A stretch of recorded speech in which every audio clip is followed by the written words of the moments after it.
ഞങ്ങൾ ആറേഷൻ ഷഷ്ടിക്ക് പോയതിൻ്റെ വീഡിയോ ആട്ടത് കുറേ വർഷമായിട്ടോ ഞാൻ ആറേഷൻ ഷഷ്ടിക്ക് പോയിട്ട്. ഇപ്പോൾ തൃശ്ശൂർക്കാർ ആരെങ്കിലും ഈ വീഡിയോ കാണുന്നുണ്ടെങ്കിൽ ആറേഷൻ ഷഷ്ടി എന്ന് പറയുമ്പോൾ ചിലപ്പോൾ പെട്ടെന്ന് മനസ്സിലാവാൻ വഴിയുണ്ട് കേട്ടോ. അപ്പോൾ ഇവിടെ നിന്നൊക്കെ പുറത്ത് പോയപ്പോഴാണ് നമ്മൾ ഈ ഷഷ്ടി കാര്യങ്ങളൊക്കെ മിസ് ചെയ്യുന്നത് ശരിയല്ല എന്നൊരു തോന്നലും അതൊക്കെ അവിടെ എത്തിയപ്പോഴാണ് നമുക്ക് സത്യത്തിൽ വന്നത്. അങ്ങനെ നാട്ടിലെത്തിയപ്പോൾ ഇങ്ങനത്തെ കിട്ടുന്ന എല്ലാ പരിപാടിക്കും പോകണമെന്ന് ആഗ്രഹം തന്നെ വെച്ചിട്ടാണ് ഞാൻ നാട്ടിലേക്ക് പോകുന്നത്. അങ്ങനെ ഇവിടെ എത്തി ഇതേ ഷഷ്ടിയൊക്കെ നമുക്ക് കിട്ടി. അങ്ങനെ നമ്മളിത് അവിടെ പോയി. അവിടെ എത്തി കഴിഞ്ഞ് കുറച്ച് നേരം നമ്മൾ ഈ ചൂടെന്ന് പറഞ്ഞാൽ കരിക്കണ വെയിലുണ്ടല്ലോ, ആ കരിക്കുന്ന വെയിലിൽ നിന്ന് നമുക്ക് കുറച്ച് ഇത് കിട്ടാൻ വേണ്ടി നമ്മൾ കുറച്ച് ഐസ്ക്രീമും കാര്യങ്ങളൊക്കെ മേടിച്ച് ഞങ്ങൾ പയ്യെ നമ്മൾ അമ്പലത്തിലോട്ട് ഞങ്ങൾ നടന്നു കേട്ടോ.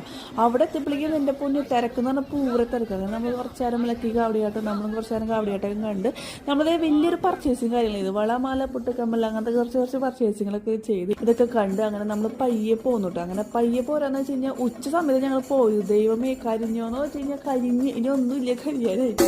അത്ര മാത്രം കരിഞ്ഞു. എന്തായാലും സത്യത്തിൽ മനസ്സിന് ഭയങ്കര